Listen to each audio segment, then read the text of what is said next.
We are now ready to set up our linkage rods on the non-power unit side. Is where we want to start. So the first thing we're going to do is we have an eyelet to run our rod through. So what that's going to contain, you put one of these 14 millimeter nuts on with a flat washer, and then you'll notice we have a hole right here in the middle. The nice thing about this hole is we already have it threaded on the inside. So you're going to screw this in about 3 or 4 turns, and then tighten that up, put a screwdriver in to hold it straight. 14 millimeter wrench, tighten that up so it's solid. Next thing you're going to do is take one of our long lock rods. This extends from both ends of the lift to the locks.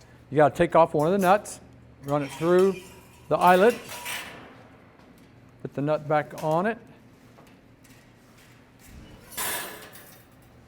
and then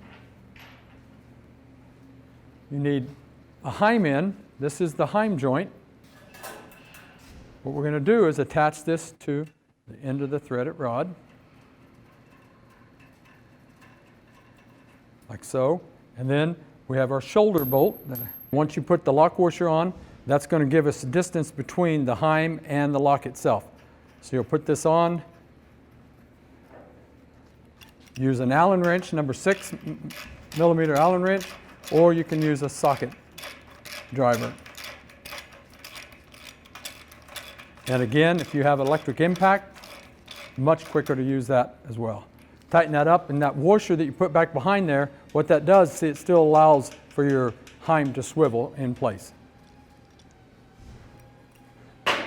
Now on the other side,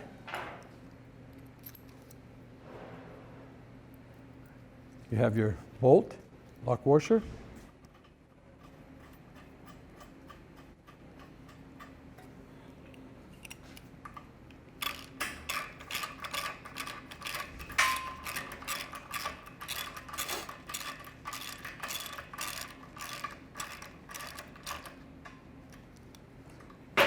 A nice thing about Advantage lifts, most lifts out there just use a bolt, a little bitty bolt, and you have to put a nut on the back side and put that in. Well, guess what? When that nut comes off, your linkage comes off, now your lock's not working. We thread our lock itself, we put a shoulder bolt all the way in it, tighten it up, you'll never have an issue with it. And this is what's going to connect this T-bar. It's what's going to connect it. You'll see we have a coupler and a jam nut. Take those off, and then this is going to insert in through the small hole that's in the cross arm. And then as it goes through, underneath the track, you're going to notice that there is a collar, a tube that's welded to hold that up. So once you put the T-bar in, you're going to now hook up, you got to have this other heim that you're going to hook into it.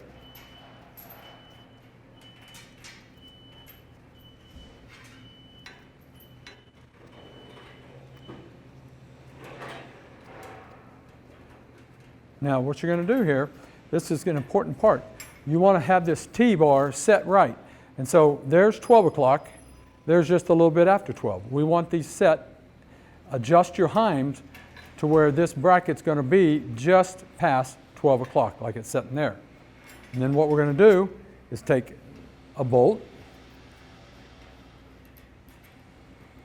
a washer for the spacing for the heim, go through the hole,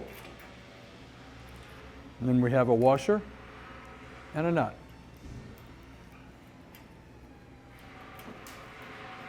You'll notice my long rod is on the top.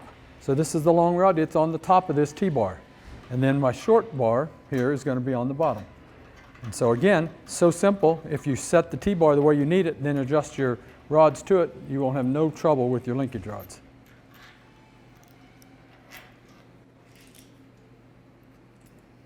Your 14 millimeter open wrench and your 6 millimeter. And then you're going to take this and tighten these up to the outside. Come down here and tighten this one up the same way. And now you're good to go. We're going to do the same thing to the other side of the lift. All right, now we're ready to set up our linkage rods on the power unit side of the lift. Again, you'll notice we have a hole drilled right in the middle of our 2x4 cross arm, plated with 3/16 on the outside, that we're going to put this in. Bring your jam nut up. You'll notice I have a flat washer on the back side. And then I'm going to just jam this up tight up against it. 14 millimeter.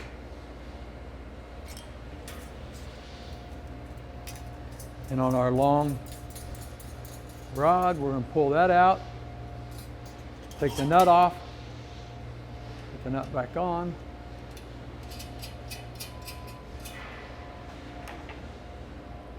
Put on a heim. Just like we did the other side.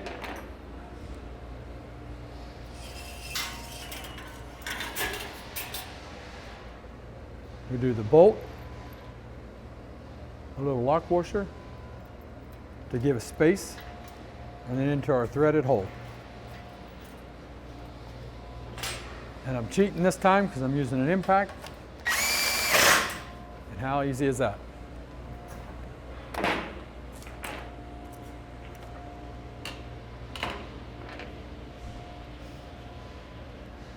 Now we have our other rod. Bolt first, lock, hole.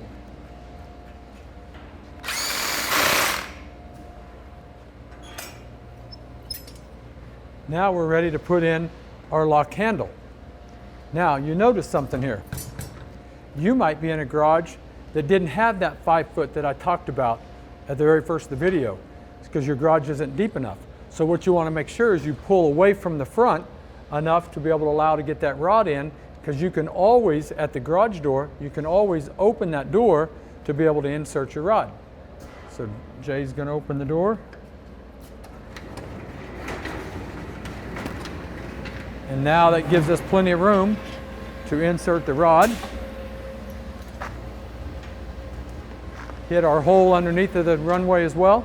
And now we can close it down.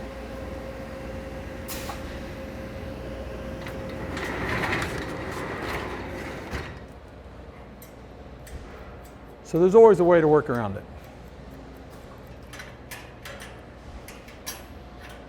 Now, before I hook up my heims here to this lock bar, I have to connect these 2 bars that you've seen me put in, these two T-handles. And what we're going to do that with is this long rod here is going to connect the handle T-bar to this little short T-bar at the other end by using a coupler. And then we're going to screw this one into here with the jam nut, and then we'll bring the nuts up to each other and jam it in place, making this one long single rod. So when I open this handle, it opens up the locks at the other side. So you're going to want to remove this nut that's on the end of this long lock rod first, so that I can thread this through my track. So now I'm going to go right up into this slot, and you're going to see, now the trick is, there's another one of these welded tubes, just like this right here, halfway inside of that boxed in track. And so the way you find that is you take this in, and now you go up against the outside wall and go up and down, up and down, up and down as you're pushing this in. And then you're going to find it where it doesn't allow you to go up and down. So now pull it out just a little bit. Now I'm right through the hole. I found it by going up and down. Now I can insert this in and slide it right in. And now what I want to do is put my coupler and jam nut on. I'm going to put our jam nut on here first.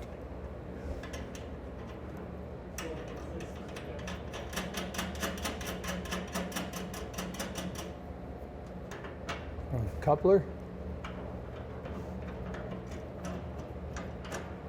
I usually put them on about 4 turns. Then bring this one up to it.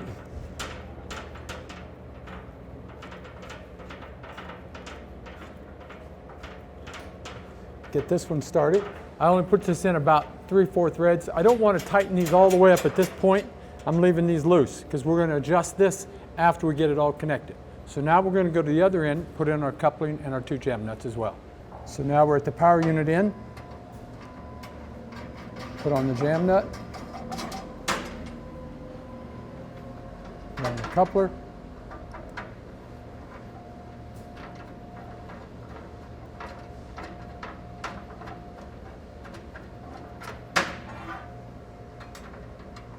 Jam nut.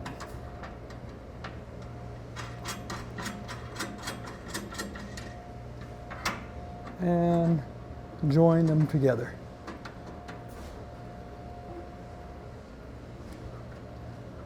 Now that I've got this all joined, now I can go back here to the handle and turn it to get my right depth. I have the other end locked in with my rod so it won't turn, and I'll be able to adjust this. So I'm going to rotate this.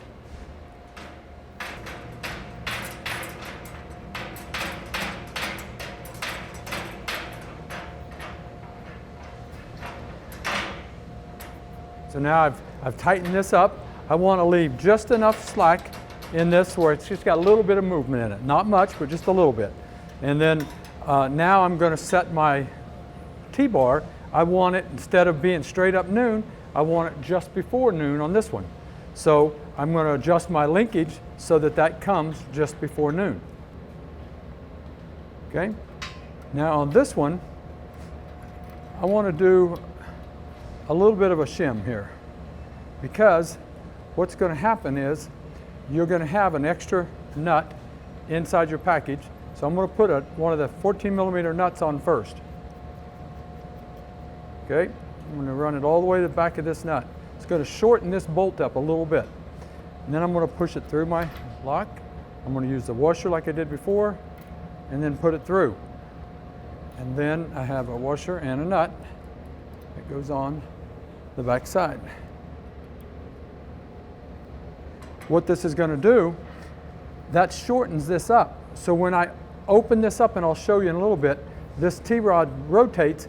If the bolt is just a little too long, it hits underneath this, does not let you get full opening on this handle. By shortening this nut, it allows that to happen with no problems at all. And then you'll take your wrench and tighten these up.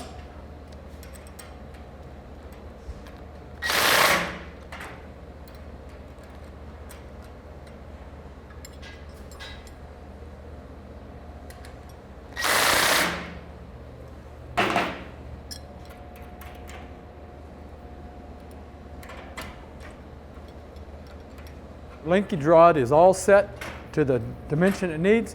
The only thing we have to do now is we have to tighten up our couplers, the jam nuts, to the couplers underneath. And we'll need 2 19mm wrenches, and I always want to start the furthest away from the power unit. So I'm going to tighten this up and work that direction. So all I'm doing is taking a wrench on one of the nuts, a wrench on the other nut, and then together tighten them up at the same time so I don't put a twist in the line. And I'm going to do the same thing to the other end.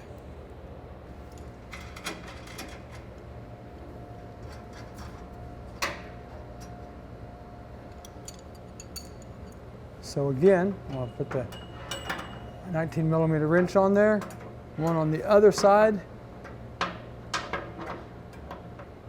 and then at the same time push one up and one down, and I'm just tightening it to the collar itself. Now I have one solid rod running from one end to the other.